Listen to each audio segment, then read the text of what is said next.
Hello everyone, this is Dr Afaf Mougou with you. I am specialized in cognitive linguistics applied to holy books, and my channel New Religion is for your personal and your business growth based on religious values. In this video, I will give an overview about cognitive grammar.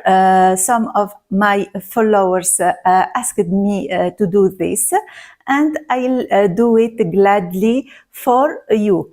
Here I will explain a comparative perspective between Arabic language and English language. And I will speak about prepositions. You know that prepositions in Arabic grammar, I mean the ancient grammarians, they opted and they chose that the prepositions are nouns. You know, I mean by prepositions here above, below, behind. These prepositions that indicate space in Arabic grammar, they are considered as nouns, not prepositions. First of all, we got to know that in Arabic grammar, there are three categories of speech, you know, three categories of speech. Al-ism, noun, the verb, al-fa'l, and the preposition, al-harf, preposition. So, the preposition in English that are indicating space, like above and below, in front, behind, they are considered in Arabic language as nouns, not prepositions. They are considered as nouns, but they function really in the language as prepositions, and I will explain this. In English language as well, for example, above, it may be mainly it is a preposition. For example, I say the mirror is above the table, for example. It's a preposition, but it can be a noun and it can be an adverb. So here I will evoke the issue of the continuum between grammatical categories from a cognitive perspective.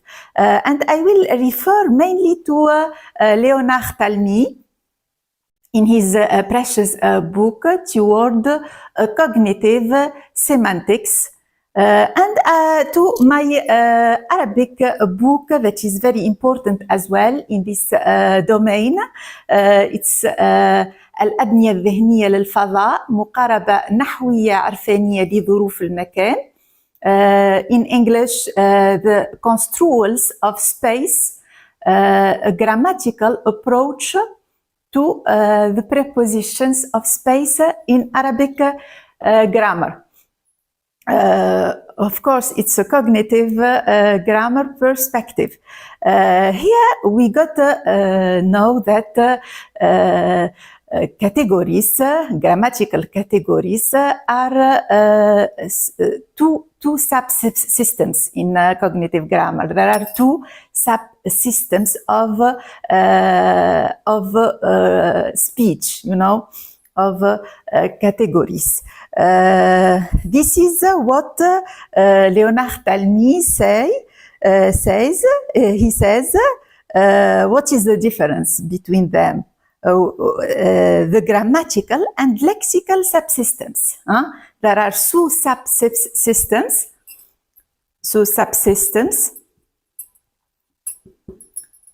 So the grammatical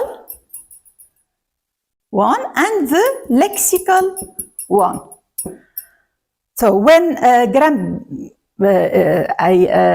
when Arabic grammar considers the prepositions of a space as noun, they categorize them in the lexical subsystem. Where is English grammar when they consider mainly that prepositions of space are prepositions, are in the category of prepositions, they consider them as grammatical elements in language. What is the difference between lexical element and the grammatical element? Leonard Talmy says the grammatical and lexical subsystems in a sentence seem generally to specify different portions of a CR. So both of them specifies, or they specify a CR. What is a CR? It's a cognitive representation. You know that a language in cognitive grammar is the representation, the linguistic representation, symbolic representation or symbolic expression of our conceptual structure, of conceptual categories. There are conceptual categories like the category of space in the domain of prepositions indicating the space, or the conceptual category of time, of process, of a scene, of event, etc. So each conceptual category is a way to specify our CR. It means our cognitive representation, the way that we see the world with our sensory motor system. Together, the grammatical elements of a sentence, yes, determine the majority of the structure of the CR. So the grammatical subsystem, the grammatical elements determine the structure of the CR.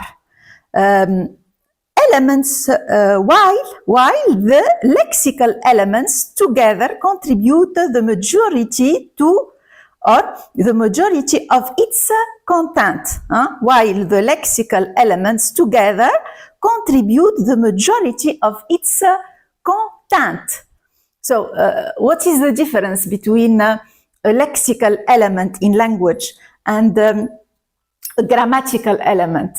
The difference is that the lexical element specifies the content of the CR, whereas the grammatical element specifies the structure of the CR.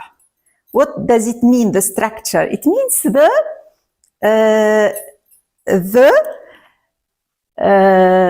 relationship, you know, the relationships between the items, the elements. For example, if I say the mirror is above the table, above here indicated the relation between the mirror and the table. That's why Talmy says that the mirror is the figure and the table is the ground here. And above played a relational role, you know. Whereas if I say, for example, in the above, I will, for example, I will, take an example here. Look at the stars above. If I say, look at the stars above. Here, above is an adverb. So, is it a lexical or a grammatical item? It's rather a lexical, you know. Or when I say, for example, all the above have passed the exam. Here, above is a noun. So, it's a lexical. It's no more a grammatical element. So the same element in language can move from the grammatical to the lexical, either in in English language or in Arabic language. The difference is that in English language, it is said, clearly it is said that the preposition indicating space, it is classified sometimes as a noun, sometimes as an adverb, and sometimes as a preposition. But in Arabic, they classify always the prepositions indicating space as nouns, they say they are nouns, but the difference, they say that sometimes this noun is very noun, and sometimes is less representative of the category. This is the prototypical model. We can say that some prepositions indicating space, which are called in Arabic الظروف. Some of them are متمحضة للإسمية. It means that they are prototypes of nouns, and some of them are non-prototypical. غير متمحضة للإسمية in Arabic. I will explain this by this example, please. For example, I say, for example, الولد أمام الدار. This is in English. The boy is in front of the house, and if I say, in another example, this is the first one. The second one, if I say الأمام جيد. So we have the same item, the same linguistic element, which is أمام, but it's not the same representation of the CR in both of them, in the first sentence, أمام in front of is a grammatical element because it related the figure surah to the ground al-khalfiya in Arabic. It played a relational role. Whereas in the second sentence, al-amamu is a lexical category. It played the role of showing the content of the CR, So al-amamu here is the figure. It's like we say al-amamu jayyidun in English. It's like the in front is good, always the in front places are good. This is the meaning, So in both cases, ancient grammarians classified the same item, which is al-amam, which is in front of, as a noun. They say it's a noun, It's clear. They don't say it's preposition, but they say practically, they always mention that prepositions, or I said preposition, but nouns for them, like ظروف المضافة, are very near prepositions.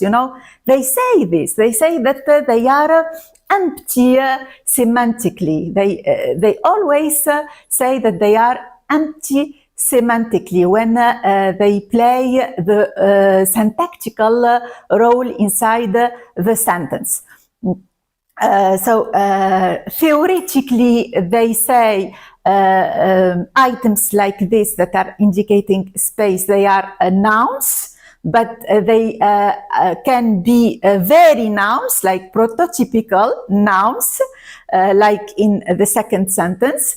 and they may be not prototypical, non-prototypical, like in the first sentence, but theoretically they are always nouns. And this is the difference between Arabic grammar and English grammar.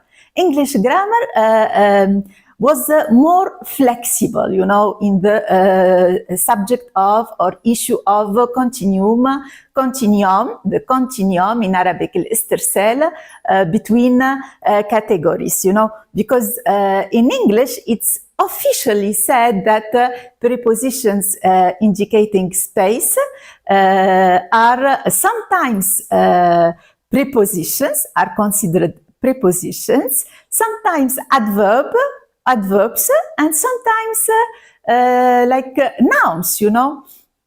So this was the subject of my book, Construals of Space in Arabic Language. I proposed another, you know, to renew our way to categorize items or elements of Arabic language